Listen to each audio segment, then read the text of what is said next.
Tarzán. Tarzán, Tarzán. Tarzán. Tarzán. Tarzán. Tarzán. Tarzán. Tarzán. Hoy estamos aquí conmovidos por el enorme y destructor incendio que se ha producido en el Amazonas, en Brasil. Pero también hacemos un llamado para que no haya incendios, que se cuide la naturaleza, que se cuiden los árboles, que se cuide todas las plantas, que se cuiden a los animales, que se cuide todo. Así que convocamos a los tarzanes. Convocamos a los tarzanes. Esos héroes que nos deben ayudar a proteger a la naturaleza, a cuidar a los animales, a cuidar a los árboles, porque los árboles purifican el aire. Purifican el aire. Y sabemos muy bien que el aire es vital para la vida. Vital para la vida. Llamamos a los tarzanes, Tarzán. los héroes, para cuidar a la naturaleza, a la flora y a la fauna. ¡Tarzán! Tarzán. ¡Tarzán! Tarzanes, tarzanes, tarzanes. Muchas gracias. Aquí estamos con Letras en Directo y ya tenemos a Eduardo Villalobos con nosotros. ¿Cómo estás, Eduardo? Muy bien, Rómulo. Gracias por la invitación. Contento de estar acá en esta madrugada de sábado. Sí, madrugamos. Eso ocurre los sábados, ¿verdad? Que prácticamente los fines de semana se pueden destinar, o uno los destina para estar con la familia o para descansar, ¿verdad? Claro. Pero mira, esta situación del Amazonas es tremenda, ¿verdad? Ha ocurrido también aquí en Petengos, en la selva, ¿verdad? Esa destrucción masiva y los gobiernos no hacen casi nada, vos. Lo que pasa es que cuando hay un gobierno que responde más a los intereses del capital que a los intereses de la humanidad o a los intereses de conservar un mundo mejor, pues pasan estas cosas. Exactamente. Yo pienso que eso es lo que está ocurriendo en Brasil en este momento. Tienes razón. Bien, hoy vamos a conversar indudablemente sobre literatura con Eduardo Villalobos, quien es poeta. Pero ¿quién es Eduardo Villalobos? Y esa incógnita nos la despeja este fabricante de la revista La Fábrica, Rodrigo Villalobos. Cabal. Villalobos, Coincide con... ¿ustedes son parientes o no? Que yo sepa, no, pero ahorita lo vamos a averiguar. Vamos a empezar por la biografía para ver si es cierto. Ajá, vamos. Bueno, Eduardo Villalobos nació en la ciudad de Guatemala, ha publicado los libros de poemas El ojo en la vela, de 1998, Lunas sucias, 2005, y Los demás, en el 2013.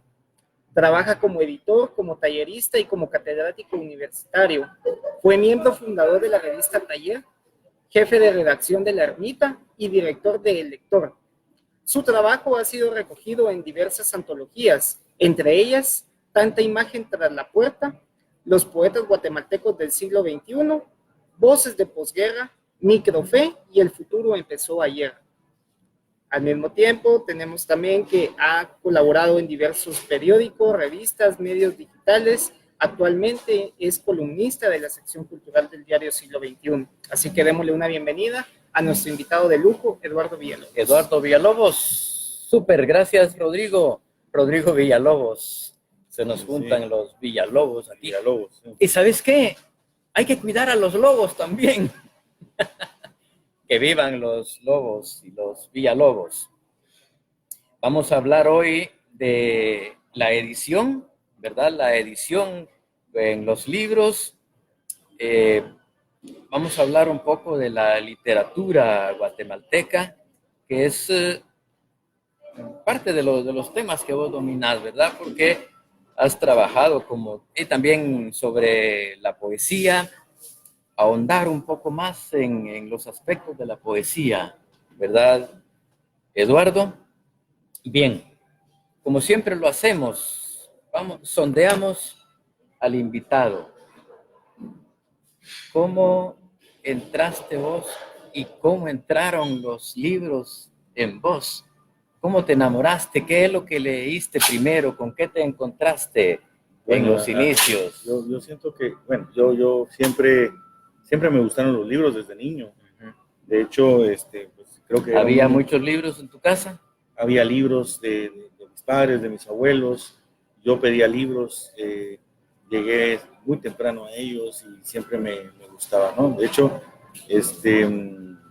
bueno, uno de los libros que más disfruté cuando era niño fue El Asalto de Tom Sawyer de Mark Twain, que de alguna manera representaba un niño ahí en Estados Unidos y tal, que era tan aventurero y tan intrépido, que era como el niño que yo quería ser, ¿no? Es un poco esos libros me fueron llevando, ¿no? Julio Verne, todos estos, Emilio Salgarí, no sé, alguna versión condensada de Moby Dick, de Herman Melville, todos esos libros me llevaron a la lectura, ¿verdad? De hecho, cuando llegué a la secundaria yo pues le hacía trampa a mis padres, les decía, me pidieron 10 libros en el colegio, ¿Verdad? y como me veía, y no estudiaba, porque, o sea, me interesaba más que la matemática y tal, pero como me veían leyendo, decían, no, es que él está estudiando. Y entonces yo me estaba leyendo esos libros que había mentido un poquito porque de pronto me pedían solamente 2 o 3, y bueno, y siempre me gustaron los libros. Magnífica esa trampa, fíjate vos. Excelente. Y en los últimos tiempos, ¿qué otros libros has estado leyendo? Unos libros que decís, a la puchica, ese libro me hubiera gustado a mí escribirlo. Hay muchos libros que uno lee que uno dice, me hubiera gustado escribir este libro, ¿no? O sea, pero digamos que haya tenido esa sensación últimamente, pues no lo recuerdo, digamos. Hay muchos libros que yo ya, cuando los he leído, digo, ¿cómo hubiera querido escribir algo así? De hecho, aquí estaba viendo uno, ¿no? Un libro fundamental, que son y que me lo voy a llevar, porque no lo tengo en esta edición, que son los 4 cuartetos de Eliot, por ejemplo. De ese Eliot. Es un libro importante para mí, me parece. En la traducción de José Emilio Pacheco, además, un poeta mexicano importantísimo, que muchas veces hay un texto de Pacheco que se llama Fisiología de la babosa, que me parece hermoso, muy hermoso. Fisiología de la babosa. Sí, que es que es una babosa, ¿no? Las babosas esas que la gente les echa sal. Una Dice disección. dice algo así como con su lento caminar, algo así, pero lo voy a decir muy mal. La Con su idea. lento caminar nos enseña que vivir es ir dejando pedazos de uno mismo en el camino. Es un verso que me parece importante y de una figura que a la gente más bien le genera repulsión, ¿no? Y dice, pobrecita, así termina el poema, vive temiendo que alguien le eche la sal. Exacto. Porque lo que él hace es una analogía entre la vida de la babosa y la condición humana.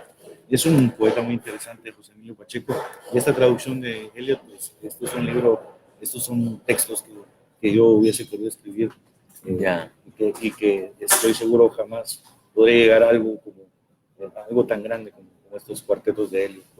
Perfecto, y supongo yo que has leído a Camus también. Claro, sí. Bueno, y de luego vamos a entrar a la literatura guatemalteca también. Vos estuviste vinculado a 3 medios, fundador de la revista Taller, jefe de redacción de La Ermita y director de El Lector.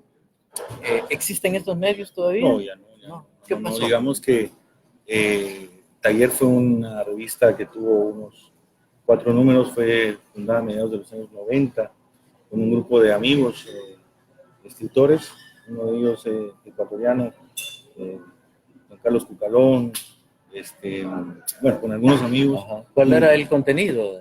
Eran textos literarios, poemas, cuentos, algún número tuvo ilustraciones de este gran artista contemporáneo guatemalteco que murió hace unos años, que es Aníbal López. Fue una revista muy interesante, pienso yo, que tuvo una vida bastante efímera. El Lector fue un esfuerzo de la Fundación Oscar de León Palacios, para la cual trabajé algunos años, en los años 90, y se hizo esta revista, ¿no? Y La Ermita, pues, es una revista fundada por el Bolo Flores, en que trabajé más de 7 años, y que era una revista de referencia en aquellos años, y tuve la suerte de trabajar ahí. Bueno, enamorarse de las letras primero como lector, debe arrancar uno, ¿verdad? Es difícil de arrancar como escritor, pero el estar vinculado a los medios, a la prensa, a las revistas y todo, sirve bastante vos para pulir la letra y luego dedicarse a ser escritor. Yo creo que si de alguna manera sirve, es porque como tenés que estar escribiendo, esto te ayuda a hacer la mano. Tenés la presión, tenés que cumplir. Es el que está, sí, hay que cumplir, pero entonces estás haciendo la mano porque tenés que estar escribiendo constantemente. Yo creo que eso es importante a la hora de escribir, o sea, tener el ejercicio. No estoy hablando de publicar, estoy hablando de escribir, que es como estar ejercitando, yo lo digo así, estar haciendo la mano, ejercitándote en tratar de poner en palabras el mundo, ¿no? O las cosas que querés decir.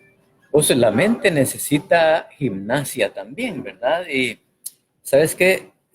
Yo relaciono esto también porque estuve una temporada en el desaparecido noticiero Guatemala Flash.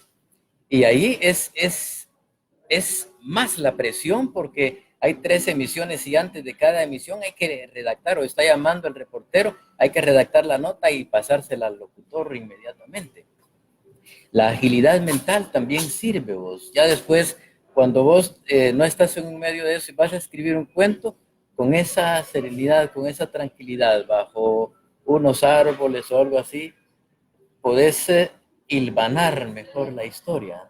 Claro, sí, porque es eso, ¿no? Es el ejercicio que te permite pues, ir trabajando mejor con las palabras, con el lenguaje, ¿no? Que de alguna manera de eso se trata la escritura, ¿no? Es utilizar el lenguaje para expresar tu mundo y tu visión de las cosas. Pues bien, este medio, Letras en Directo, se está expandiendo, lo hemos anunciado y hoy pues agradecemos también a Diario de los Altos, quien retransmite estas emisiones en vivo allá en Quetzaltenango. Saludos a los amigos allá de Diario de los Altos.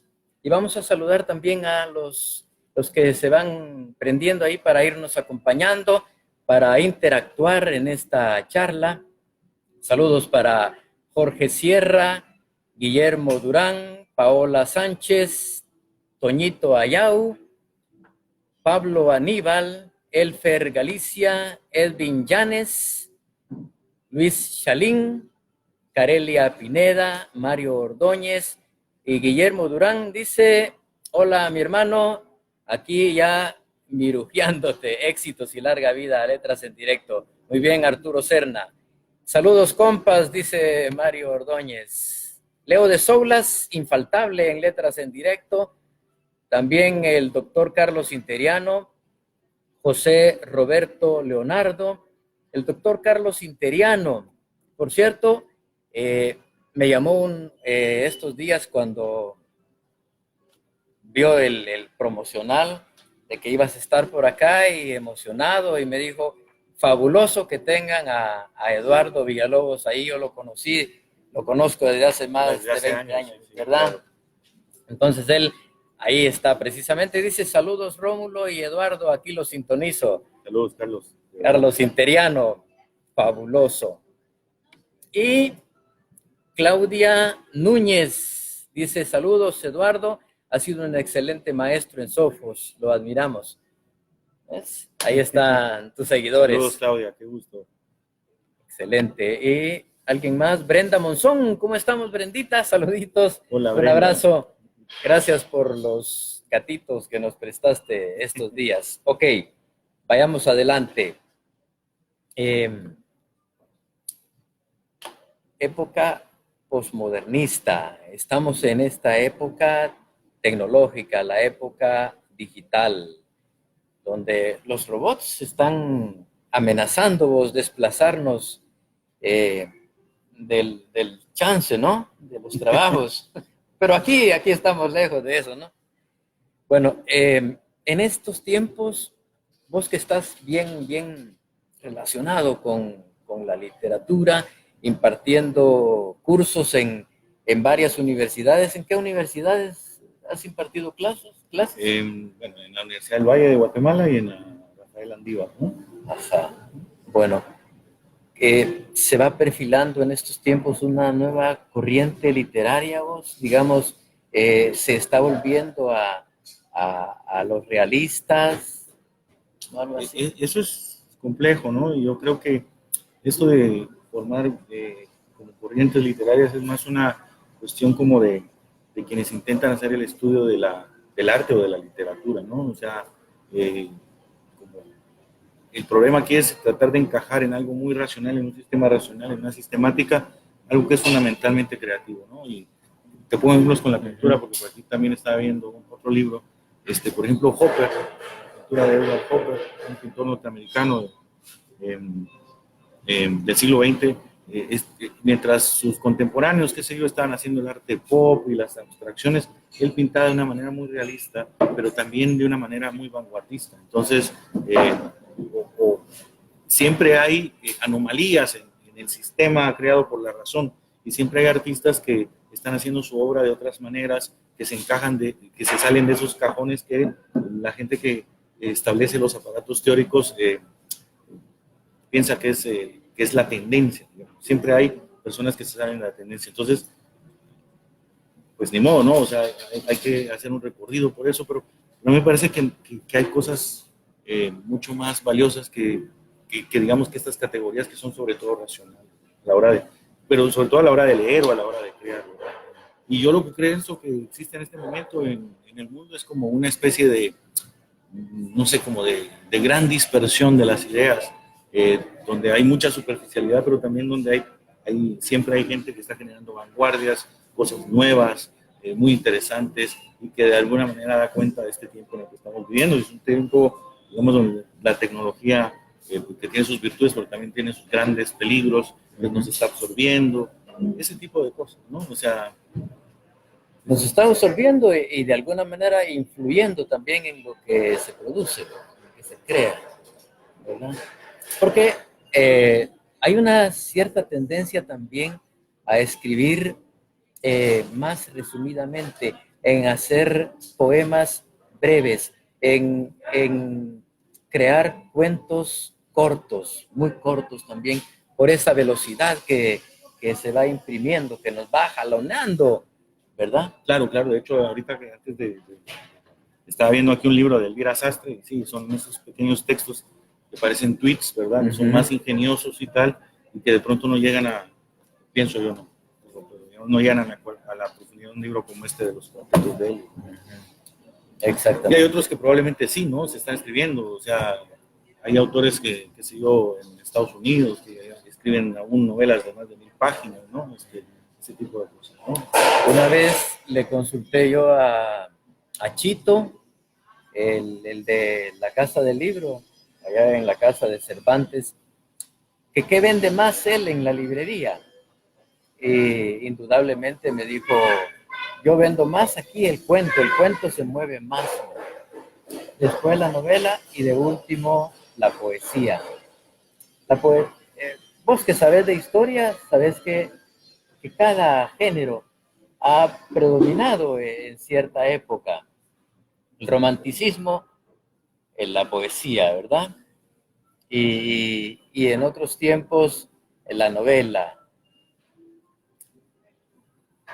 ¿Volverá la poesía a tomar hegemonía? Yo lo que pienso es que la poesía, como lo has dicho, ¿verdad? No es exactamente un género que atraiga a demasiadas personas, ¿no?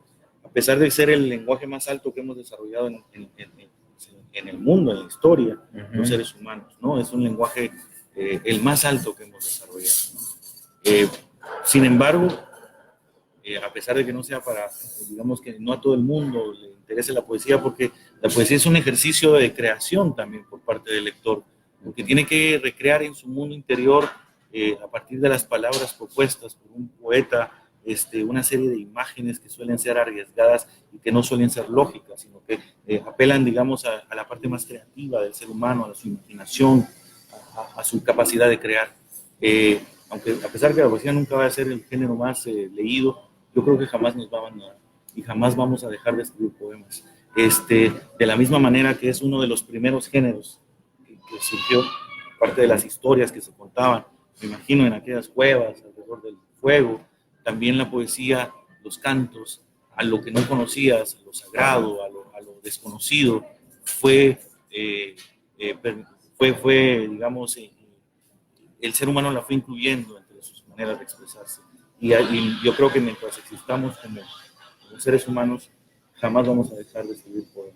A pesar de que haya gente, mucha gente, que viva sin poesía y que no le interesa. Sí, pues, indudablemente, pero bueno, vamos a irnos a los gacetazos. Recuerden que hacemos un intercambio con revista La Gaceta y por eso compartimos aquí algo de lo que esta semana se está publicando ahí. Los gacetazos de esta semana, ha habido, dice, mucha actividad en Gaceta. Aquí les compartimos una pequeña muestra. Olga Villalta, a la luz de los recientes resultados electorales, nos explica cuáles son las tareas que siguen quedando pendientes en el ámbito político de Guatemala. Por su parte, Trudy Mercadal continúa discutiendo sobre la situación de los niños migrantes detenidos en Estados Unidos y se pregunta si su detención no será utilizada por las agencias privadas de adopciones. Y el búho nos guía al ámbito cultural. Edgar Varillas brinda más información sobre la película guatemalteca Nazcará, la cual participó en el Festival de Cannes en 1953. Así que pasen adelante. Gaceta es un espacio para la diversidad de opiniones. Ahí en Gaceta también se comparte la señal de letras en directo.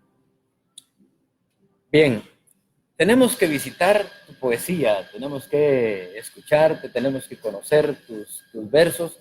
Así que acerca tu libro, por favor, ese libro que se llama Los Demás.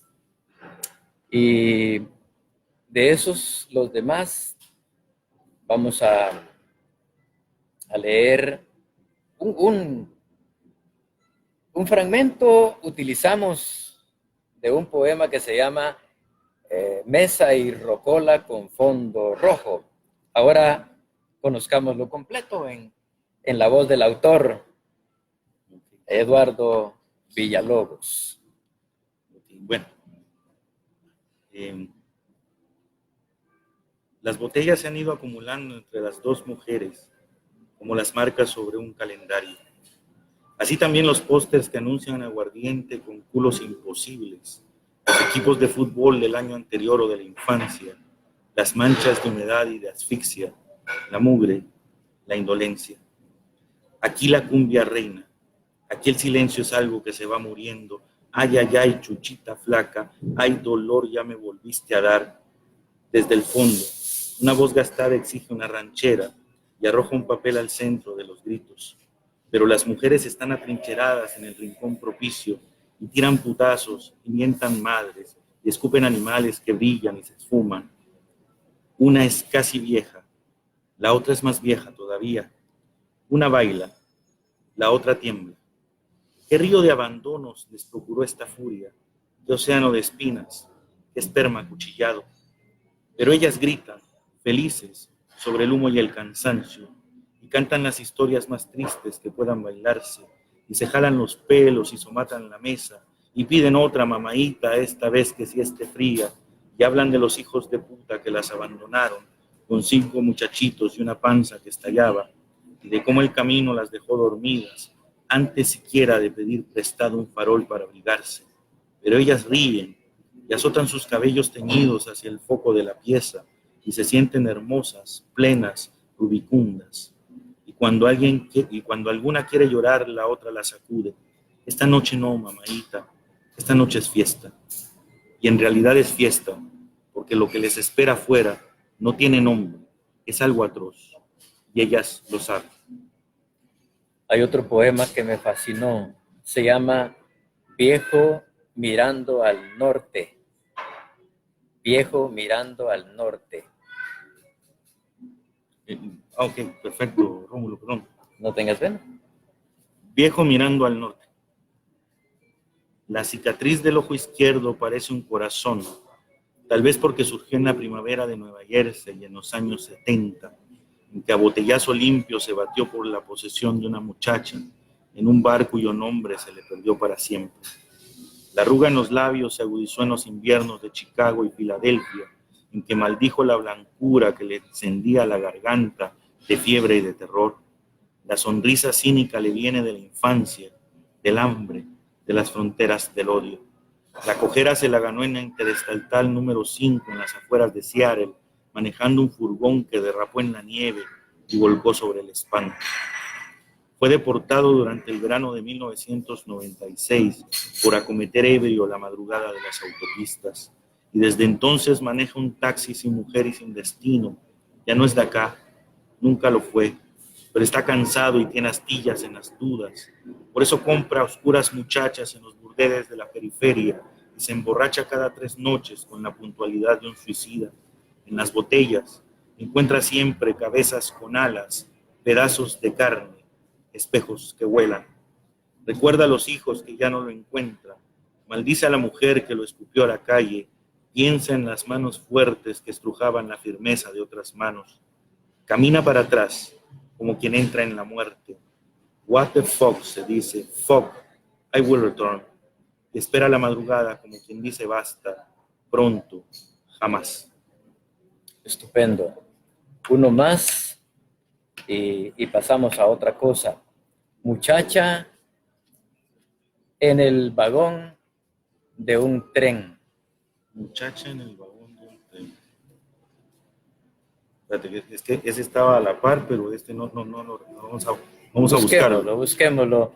En este poemario que se llama Los demás. Gracias, Eve. Entre tanto, Eve está con nosotros acá también para traernos el capuchino, el cafecito de Sofos. Gracias, Eve. Y una bebida especial para Eduardo acá. Gracias. Gracias, Eve, muy amable. ¿Estamos? Perfecto. Ese es otro poema extraordinario. Más adelante vamos a hablar un poco, a adentrarnos más en ese libro que se llama Los demás. Ok, perfecto. Muchacha en el vagón de un tren. Viajar es caminar hacia afuera de uno mismo, encontrarse en las orillas.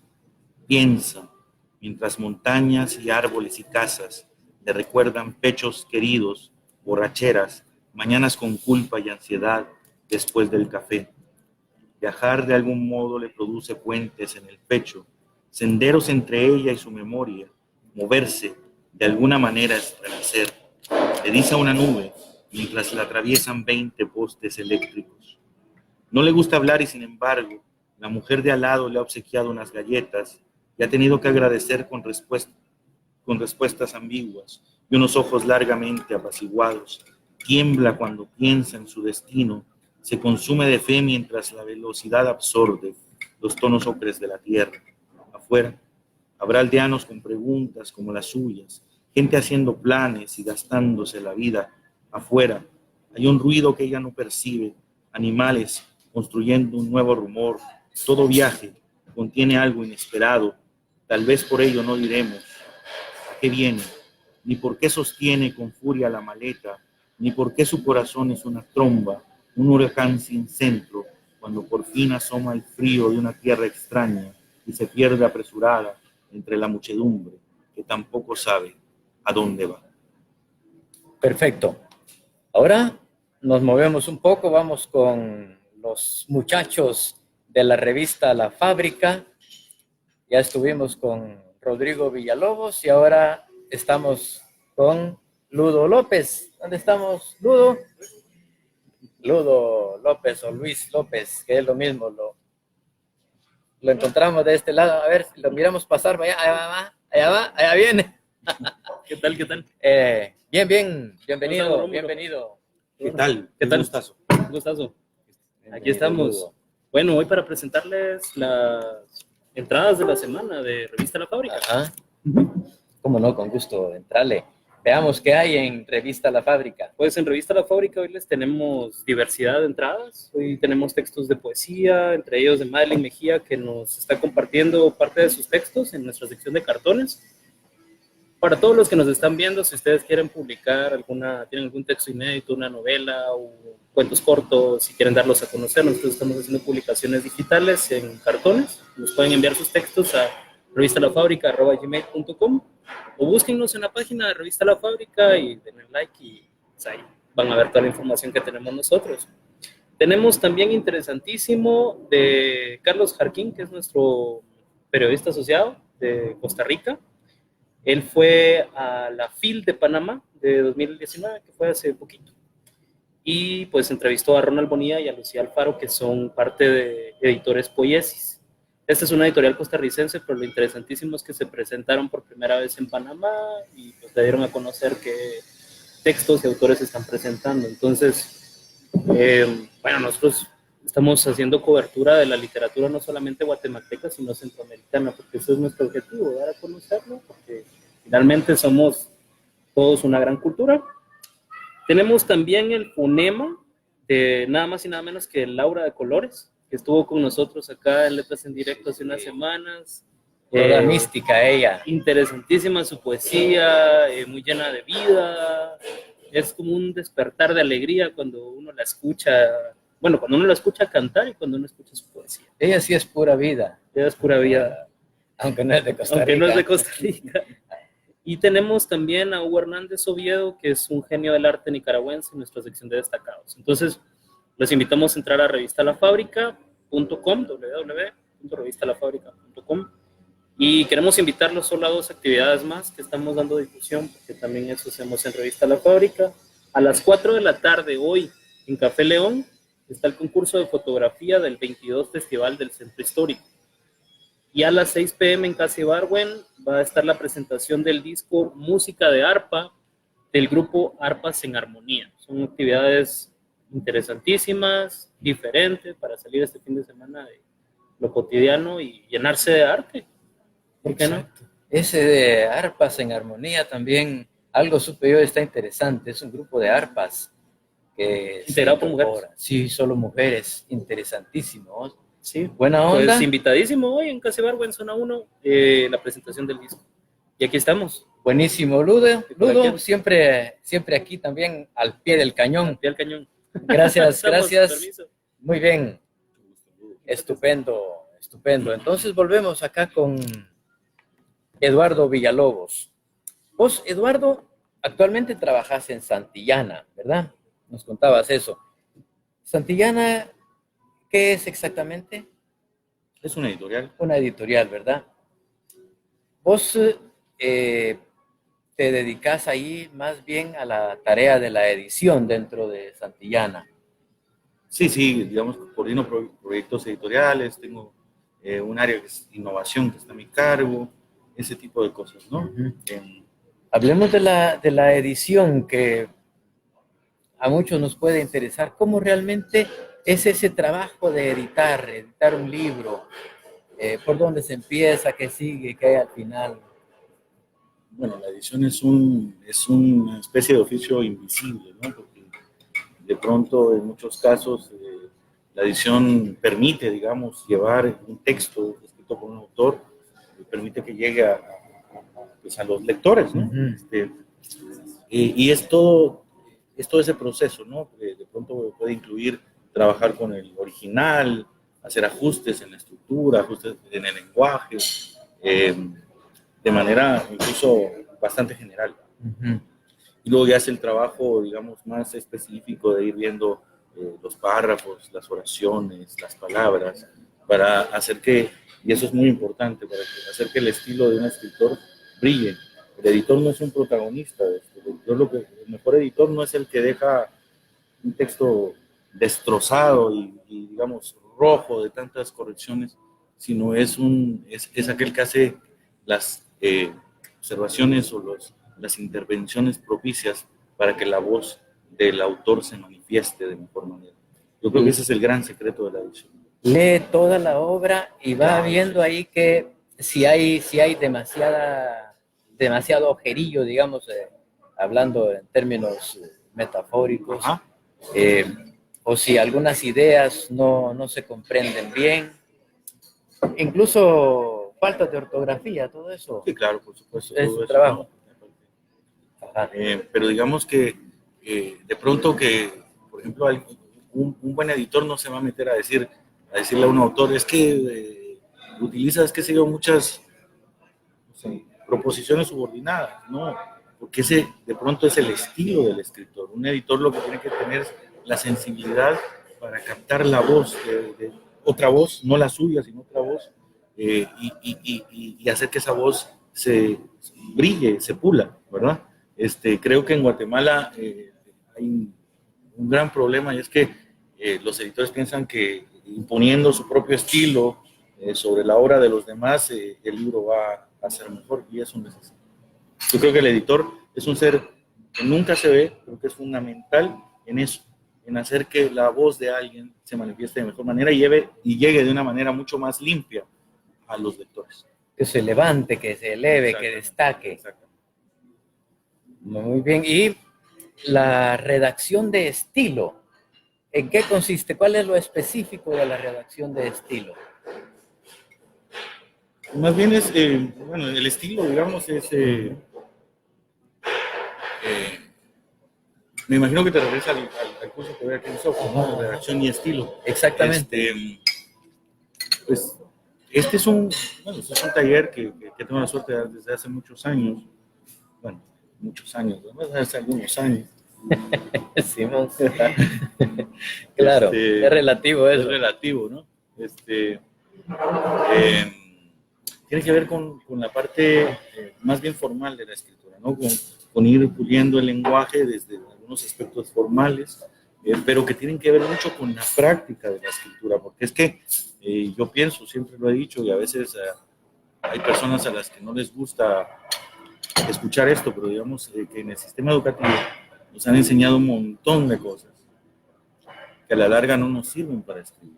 O sea, Facundo Cabral decía que tenemos que desaprender. ¿De qué te sirve saber no sé, conjugar los verbos en todas sus formas? ¿De qué te sirve eso cuando te enfrentas a una página en blanco y tenés que hablar de la esperanza o de la fe o de la muerte? No sirve de mayor cosa, no sirven de nada las locuciones adverbiales. Entonces se basa un poco en eso, en tratar de organizar, no sé, dependiendo de la naturaleza de cada persona, un sistema de escritura, ¿no? Que pasa por pensar en el texto, que pasa por escribir y tomar decisiones, por ciertas técnicas, y claro, pues obviamente también hablamos de ciertos aspectos formales, ¿no? Que te permiten expresarte a veces de una manera más correcta, por llamarlo de alguna manera, ¿no? Yo, o sea, no sé cosas, ejemplos, no sé, para que comprendas por qué decir previo a la reunión es incorrecto, ¿verdad? Y que lo usan tanto los periodistas en nuestro país. ¿Por qué? Porque previo es un adjetivo en español, no es decir previo a la reunión ni posterior a la reunión, puedes decir antes de la reunión y después de la reunión, que es el lenguaje más natural que existe, ¿no? O sea, no tenés que usar un lenguaje tan elaborado para expresarte bien, tenés que usar las palabras tal y como son. Y entonces por eso es que a veces surgen ese tipo de cosas, ¿no? Las palabras que ayuden a expresar con exactitud lo que pensás, la idea que querés transmitir. Exactamente, pero eso a veces no pasa por usar formas ni giros más elaborados, pasa por expresarte como te expresas todos los días. Aparte de eso, digamos que yo estuviera en este momento como un participante en tu taller y te preguntaría que yo estoy interesado en aprender mucho más de la poesía. ¿Cuáles serían, digamos, unos 2, 3 aspectos básicos que debería de conocer un principiante, sobre la poesía, un diletante de la poesía? Lo primero, mucha gente que se acerca a la poesía se acerca con un lenguaje todavía que no es propio. La poesía es la concreción de un lenguaje personal. Y entonces de pronto uno lee poemas escritos con mucha emoción, con mucha fascinación por la poesía, pero son lenguajes donde todavía no se manifiesta la voz de quien lo escribe. Entonces dice, tus ojos son tan hermosos como como el mar o tan profunda, tu voz es tan profunda como la noche, que son lugares comunes, que son frases hechas que de alguna manera no representan el mundo interior de quien nos está expresando. El que nos está expresando su mundo interior con frases prestadas, tomadas de algo, y la poesía es la concreción de un lenguaje personal. Entonces, lo primero que yo diría es eso, es que hay que tratar de ir encontrando esas imágenes, ese lenguaje que solo está en cada persona, que se manifiesta en cada poeta. Eso. Y no sé, y otra cosa podría ser que la magia de la poesía es que es un lenguaje, cuando alguien habla sobre los mismos viejos temas, un poeta, y habla sobre el amor, pero expresa ese amor de ese mismo amor que nos ha conducido a todos los seres humanos en el mundo, en la historia, pero lo expresa con palabras o une palabras, encadena frases, imágenes que jamás han acontecido en toda la historia del lenguaje. La poesía es un lenguaje de verdad inédito. O sea, está diciendo las mismas cosas que nos pasan a todos los seres humanos, pero con un lenguaje que nunca había ocurrido en la historia. Y eso creo que es importante. Y otra cosa que me parece importante de la poesía es que la poesía es una revelación, nos revela algo del mundo que de pronto sabemos que está ahí, pero nunca lo hemos sabido expresar. Y el poeta logra encontrar eso y lo transforma en un lenguaje con el cual nosotros terminamos empatando de alguna manera, ¿verdad? Entonces, eso. Y te podría hacer más cosas, pero si no, dijiste que íbamos a terminar como a las 2 de la tarde esta entrevista. Pero podemos llegar hasta las 5. Bueno, un par de cosas más. El enfrentamiento, para ir arribando ya a tu libro de poesía. El enfrentamiento de esa poesía clásica con el verso libre o la poesía libre. Actualmente me es difícil encontrar, que ya hemos encontrado, hemos descubierto algunos jóvenes que están escribiendo poesía clásica, pero la gran mayoría se desborda por el verso libre. ¿Cuál es tu opinión? ¿Qué pensás vos?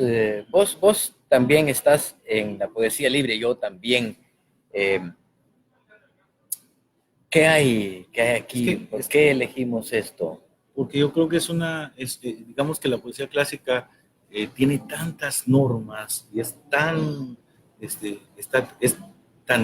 rígida desde el punto de vista formal. La encierra. Exacto, que no te deja expresar con libertad tantas cosas, porque importa más que rime o que tenga 12 sílabas métricas el verso que exactamente la expresión. Sin embargo, la poesía no ha perdido ese sentido, digamos, el ritmo, por ejemplo, las resonancias del lenguaje. Cuando escuchas un poema, viene de un poeta, como aquí que tenemos libros de poesía, por cierto, eso me llama la atención a cada rato, perdóname.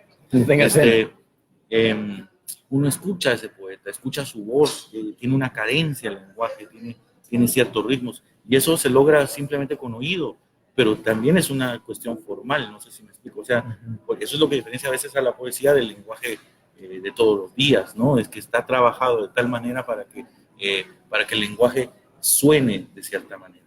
Entonces, creo que es una forma mucho más libre, mucho más, yo creo que la poesía tenía que liberarse de esas formas clásicas. Imagínate, pues, prácticamente el padre de la poesía guatemalteca, que fue Rafael Landívar, escribía en hexámetros latinos. La Rosetta Mexicana está escrito en hexámetros latinos, y en latín además. Es un esfuerzo encomiable, extraordinario, pero de pronto te importa más que la palabra tal rime con esta, o que tengan rima sonante o consonante, o que tenga el acento en el quinto en la quinta sílaba métrica y en la octava, que realmente lo que querés decir es como una... y que el verso te quede siempre de la cantidad de sílabas, todo. Entonces, si esta palabra está un poco larga, hay que buscar otra que sea más corta para que se ajuste. Exactamente. Yo creo que la poesía tenía que liberarse de esas ataduras para irse incluso volviéndose un lenguaje todavía más alto. Y yo creo que los grandes logros de la poesía a partir de Whitman, que es un poco de los iniciadores del verso libre, Ajá. son enormes, hay poemas enormes. Y sin embargo hay poemas que parecen de verso libre que no lo son tanto. Por ejemplo, Piedra de Sol de Octavio Paz, que es un poema hermoso, pero es un poema escrito en puros endecasílabos, no te das cuenta, pero son puros que son cientos de versos escritos así. O por ejemplo, Borges tenía sonetos, y construyó sonetos muy hermosos. No sé, tampoco es que después esto se vuelva una norma, ¿no? Yo creo que la poesía da para todo, pero creo que sí esa liberación debió ocurrir y quizá un poco antes de lo que ocurrió, pero creo que ha sido muy, muy, muy saludable para la poesía esa liberación de las formas y para ir concretando todavía, como decía, un lenguaje mucho más alto, el lenguaje de la poesía. Y ampliando, abriendo más el abanico con esa posibilidad, dame tu libro, por favor, esa posibilidad de encontrar las nuevas formas de presentar la poesía. Este es tu último poemario. ¿Cuándo apareció? En el 2013. Sí. 2013. Supongo que tenés mucho material ahí. Sí, pero yo soy muy difícil para publicar. No sé, me siento, o sea, siento que debo pensarlo, que debo trabajarlo, que deben pasar los años para que yo pueda sacar un libro. Tres publicaciones, y esas 3 publicaciones hay cierta distancia en años entre uno y otro, ¿no? ¿En qué año apareció tu primer poemario? En 1998. 98, el segundo. Ya me llovió encima. como en el 2005, ¿verdad? Y 2013. Sí. Buena distancia entre ya un patojo y otro. Sí. Ya toca el otro, sí, eso estoy viendo yo. Bueno, entonces, los demás. Y haceme una campaña, escuchemos de vos qué decís, qué hablas de los demás, cómo lo presentás. No sé, es difícil hablar de ¿Qué es este bueno, poema? Los demás yo creo que los demás son como instantáneas, ¿no? Son como retratos escritos con palabras de ciertos seres que de pronto son invisibles, ¿no? O son marginales en la sociedad, ¿no? Que no los vemos o los vemos con desprecio, qué sé yo, un travesti, una prostituta, qué sé yo, un par de, como en ese Rocola sobre el fondo rojo, que es un par de señoras un poco que están en una, no sé, en una cantina de mala muerte. No sé, eso sobre todo eso es ver el mundo que te rodea, pero a partir de los seres que tal vez son los más verdaderos, pero que de pronto son también los más invisibles. Y eso es lo que yo creo que es los demás, son retratos construidos con palabras. Exactamente, es de las novedades que uno encuentra y que uno disfruta. Yo estoy encantado con este poemario, porque es cabal, son pinturas. Cada poema es una pintura. Y exactamente, por ejemplo, está hasta los títulos de los poemas son como títulos de cuadros de un pintor. Por ejemplo, Ángel viendo caer la lluvia, muchacha escribiendo un poema, prostituta mirando un asteroide, mesa y rocola sobre fondo rojo, viejo mirando al norte, banca con pareja en un shopping mall, travesti con tacones amarillos, vendedora de frutas, conejo mirando a Tarkovsky, mujer con falda a cuadros, muchacha en el vagón de un tren, etcétera, etcétera. Hay uno que se llama, a ver, ¿dónde lo tengo? Naturaleza muerta con naufragio. Es cabal, un título también de un cuadro, ajá. Naturaleza muerta. ¿Dónde está la naturaleza muerta? A ver si está muerta.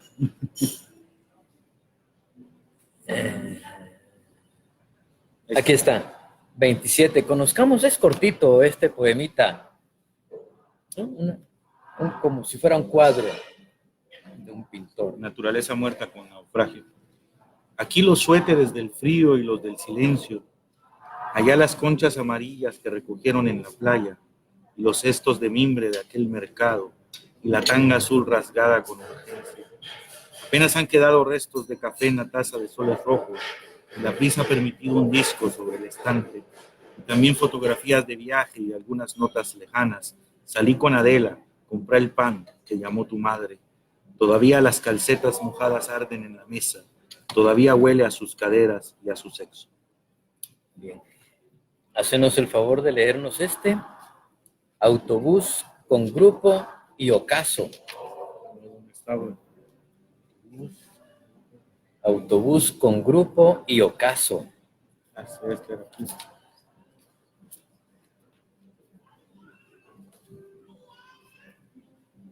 Aquí está. Autobús con grupo y ocaso. Digamos que hay un poco de ocre en esta tristeza que gira hasta no ser sino el cansancio, en estos rostros que hablan desde una lejana arboleda erigida en el concreto, albañiles, policías de Franco, empleados de oficina con corbatas brillantes, la muchachita que espera un marido y encontrará un amante cuando crezca, el hombre que compra caricias borracho y lloroso en bares de nombres ocultos y atrevidos, la mujer que va tarde y encontrará los puños furiosos de un hombre en sus pechos, la anciana que no tiene a nadie y tendrá que caminar 10 cuadras debajo de la lluvia, el hombre que ha perdido el empleo por hablar demasiado. ¿Por qué no levantan la vista y juntan sus gritos como un coro? ¿Qué los sujeta al asiento que poco a poco los va llevando a su deriva? Las luces terminan de encenderse y es alto el contraste entre la noche y el deseo.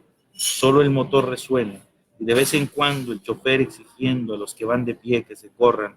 Nadie dice basta, ni llora sus odios ocultos. Nadie busca otra cara para hablar del clima y maldecir la lluvia, corregir los errores del equipo amado que perdió el domingo, esbozar los proyectos que jamás se saldrán del sueño con que sueña el mundo. Por el contrario, hay algo en el silencio que los toca y los convierte en árboles, en ídolos, en bestias reposadas.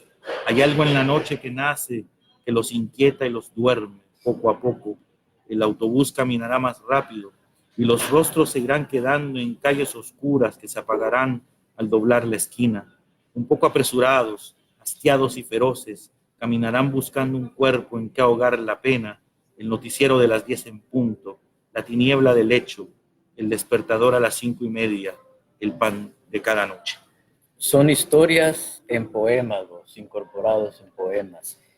En el libro encuentra uno tristeza, encuentra derrota, la realidad despreciable, hay muchas prostitutas.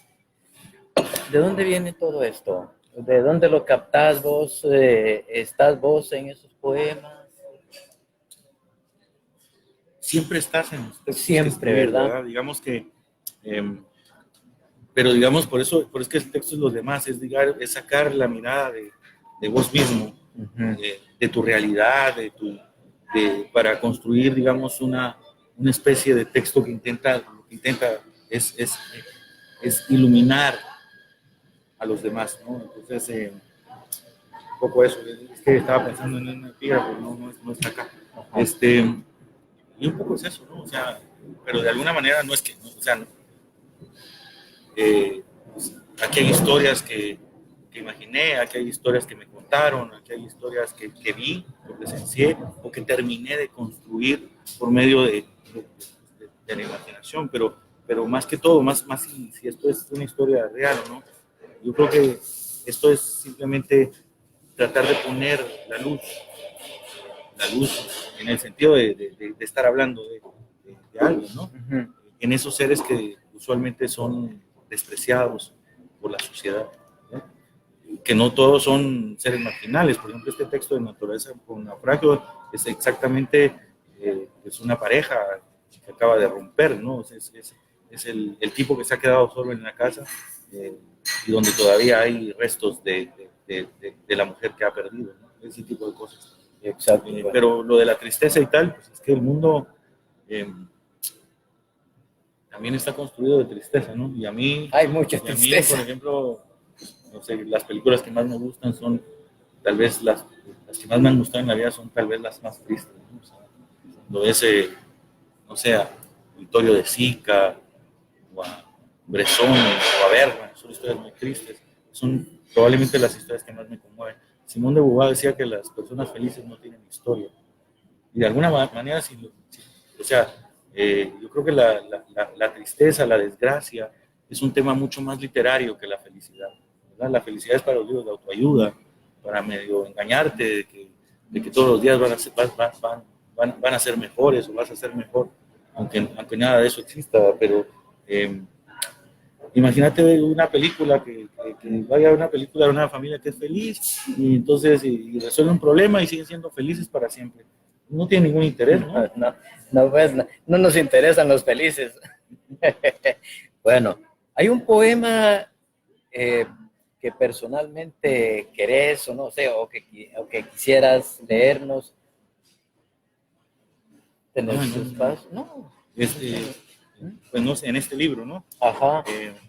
¿Alguno que te inquiete que quisieras leer en este momento?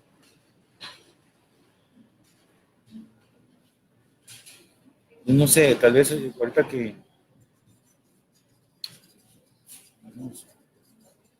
bueno, tal vez que le gusta a un amigo muy querido, Bueno, que se llama Banca con pareja en un shopping mall, ¿no? Perdió la fe mientras recordaba un salmo perdón. dale. Perdió la fe mientras recordaba un salmo en un burdel y atravesaba el silencio con un grito en el odio. Cambió el amor por noches interminables de cocaína y gin tonics y un gesto en la mandíbula que le afeaba el rostro. Se perdió un día en su sombra y ya no quiso encontrarse. A veces sueña con corvettes que corren a 500 kilómetros por hora, con orgías en que el límite es un perro que aúlla y muerde. Quisiera llenar el mar de cuerpos usados, rotos por una fricción inacabable. Sueña y se pierde en los fumaderos de opio del siglo XIX, en las barberías de Indonesia, en las zonas rojas de Holanda. Se convence de que el tiempo es así, es algo así como un billete de $100. Se usa o se tira. Tiene una mujer y la ha preñado. Tendrá un hijo que le recuerda de alguna manera la muerte. Piensa en la huida, en el pretexto, en los detalles. Está a punto de decirle a su mujer que se vaya a la mierda, que se pierda en el mundo. Pero ella llora y él la abraza, la toma de las manos, le acaricia el vientre y le dice, te quiero. Extraordinario. Yo lo tengo también en mi lista. Susana Álvarez Piloña, de Gaceta, dice, buenos días, mis estimados, un fuerte abrazo a ambos. Gracias, Susana. Einar Menéndez, Rodrigo Villalobos, Raceli Coya Persico, Zoila Francos, Servio Tulio Argueta Salazar, María Fernanda Sandoval, Pablo Bejarano, Carlos Interiano dice, hermosos poemas con un ritmo interior muy bien trabajado. Felicitaciones, Eduardo, este sí es un poeta. Gracias por el cariño, Carlos. Estupendo. También saludos a Gerardo Guinea 10. Raceli Coya Persico dice, volar hacia ese universo en el que las almas se encuentran es mi celebración de cada sábado. Los abrazo en mi emoción y mi corazón argentino. Estupendo. Y Gustavo García, saludos desde el Caribe. A mi buen Eduardo Villalobos, dice, y a la inefable anfitrión. Buena onda, Gustavo. Gustavo García. Gustavo, saludos, abrazo. También saludos para Giovanni, Emanuel Cocholcato Hom, Eduardo, también Eleazar Adolfo Molina Muñoz. ¿Cómo estamos? El próximo invitado es Eleazar Adolfo Molina, del Diario de los Altos. Fluvianici, que ya le andamos tocando las costillas también. Interesante, dice, felicitaciones, envía Fluvianici. Eduardo, qué gusto escuchar tus poemas. Gracias, Fluvia. Y un saludo muy especial para Mayra Navarijo. Hola, Mayrita linda. Bien, casi estamos tocando la puerta porque ya nos vamos a retirar. Solo hacernos un repaso así breve, a vista de pájaro, sobre la literatura guatemalteca, los autores más queridos, esos libros que deben ser infaltables, debemos leerlos.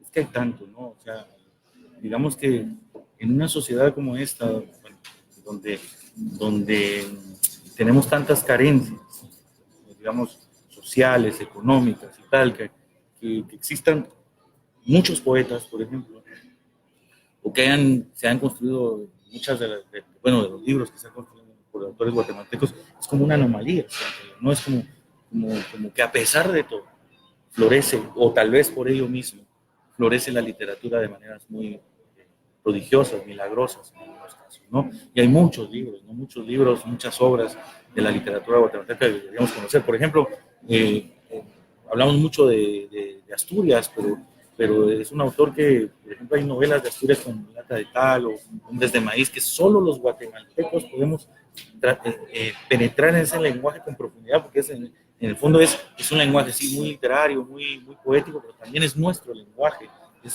El habla coloquial guatemalteca llevada a eso.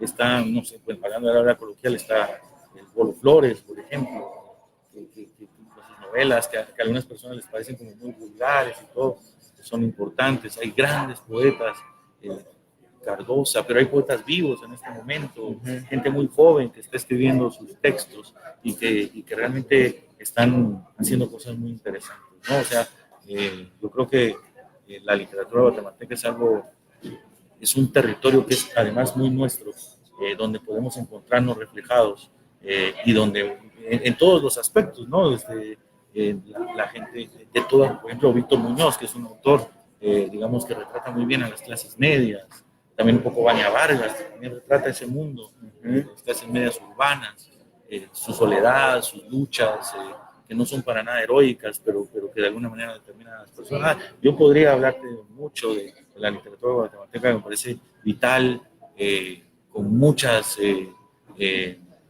obras que son importantísimas y que deberíamos leer y frecuentar, tanto como pudiéramos. Ajá. Lo que acabas de decir de los libros de Miguel Ángel Asturias, ¿será esa la causa por la cual en el exterior no son tan apreciados sus libros? Sí, porque yo creo que es un lenguaje un poco difícil, ¿no? Imagínate, no digamos para un francés que va a leer Asturias traducido, que alguna vez aquí en Sofo, no sé si todavía los tengan, pero vi las novelas de Asturias traducidas al francés, que las vendían acá. Pero incluso para un paraguayo, para un salvadoreño, es como cuando nosotros queremos penetrar en el lenguaje del queso de Salarrué, ¿no? Que es un escritor extraordinario, pero que escribe en salvadoreño. Entonces, pero toda esa fuerza revolucionaria, imaginativa de Asturias, digamos, a lo que quiero llegar es que no la pueda captar un lector argentino o un mexicano, pero que nosotros tenemos todavía muchas más herramientas para penetrar en ese lenguaje tan revolucionario, porque lo que pienso yo que hace Asturias es retomar toda. Hay gente que dice, pero es que Asturias, ¿por qué repite tanto las cosas y tal? Pues es porque así se escribían. Recordemos que Asturias estudió los textos indígenas en París, ¿no? Y entonces utiliza además toda esa estética revolucionaria. Cuando lees, por ejemplo, la poesía náhuatl, si no estoy mal, es el siglo XV, ¿no? Los poemas de Netzahualcóyotl y tal, ahí hay imágenes tan revolucionarias que el lenguaje occidental o la tradición occidental no las va a encontrar sino hasta las vanguardias del siglo XX. Y los poetas del Valle de México, los poetas mesoamericanos, ya las utilizaban en el siglo XV. O sea, ya tenían ese lenguaje revolucionario. Lo que pasa es que después todo fue soterrado, ¿no? Por la colonia. Exacto, aplastado y desaparecido. Y cuando lees el Rabinal Achí, cuando lees, no sé, es una fuerza. Y lo que hace Asturias es retomar eso, insertarlo en el lenguaje occidental, el español, pero además en la tradición vanguardista del siglo XX y además incorporando de todos los estratos del agua guatemalteca. Y nosotros los guatemaltecos somos los que mejor podemos percibir eso, pero casi no leemos Asturias, a pesar de que Asturias lo menciona en todas las misas de los concursos concursos de belleza. ¿Cuál es su Sí, escritor sí. favorito? Asturias, pero nadie lo lee. No lo han Entonces, leído. o si no, a los pobres patojos que no están preparados aún para esos lenguajes tan revolucionarios, los ponen a leer en la secundaria Asturias, lo cual me parece que no es del todo, no está del todo bien, pues, porque lo que vamos a hacer es desilusionarlos. Primero hay que convertirlos en lectores y después ya llegarán a Asturias o no, porque cada lector es libre. Pero creo que a veces no captamos la fuerza de muchos de nuestros escritores. La pequeña sinfonía del Nuevo Mundo, por ejemplo, de Cardosa es extraordinaria. Pero ya viste, yo te dije que podía hablar mucho porque me emociono. Excelente. Me dijiste que esto se acababa como a las 3:30 de la tarde. Vos, un último mensaje que pudieras decirle a estas muchachas, a los patojos que están incursionando en la poesía. ¿Cómo pueden ellos avanzar un poco más? ¿Qué encuentran en este camino, en este amor que van adquiriendo por la poesía? Pues a un muchacho lo único que se le puede decir es que lea mucho y que viva bastante, ¿no? Y que tenga paciencia, que todo ocurrirá tarde o temprano. Tarde o temprano. Sí. Muy bien. Entonces aquí sí, vénganse chicos de la fábrica, porque esto tronó. Nos vamos despidiendo, gracias a Adolfo Méndez Vides, que también se pegó con nosotros. Y un último comentario, Pablo Bejarano dice, Cardosa dice que a él, o sea, a Asturias, ¿verdad? Siendo guatemalteco, le cuesta entender el lenguaje coloquial al guatemalteco. Sí, lo que pasa es que Cardosa no quería mucho Asturias, ¿no? O sea que también pasa eso, ¿no? Virginia Woolf no quería a Joyce, Lope de Vega y Cervantes se odiaban, entonces de pronto se echan un poquito de esto. Yo pienso que tierra. Cardosa. Ajá. Afirma también, dice, pero no consulto el glosario que trae en sus libros, disfruto mi ignorancia. Pablo Bejarano. Saludos a Luis Gustavo Santos y a Herbert Luna, dice, cool, Herbert Luna, excelente. Letras en directo con ese mensaje porque protejamos a la naturaleza, que se salven los árboles, que se salve la vegetación, los lagos, sí pues, y todos esos animalitos lindos que hay. Paz y amor. Gracias a Eduardo Villalobos por haber estado acá compartiéndonos y enriqueciendo la literatura. Gracias por invitarme, Romo. Con muchísimo gusto. Hasta la próxima.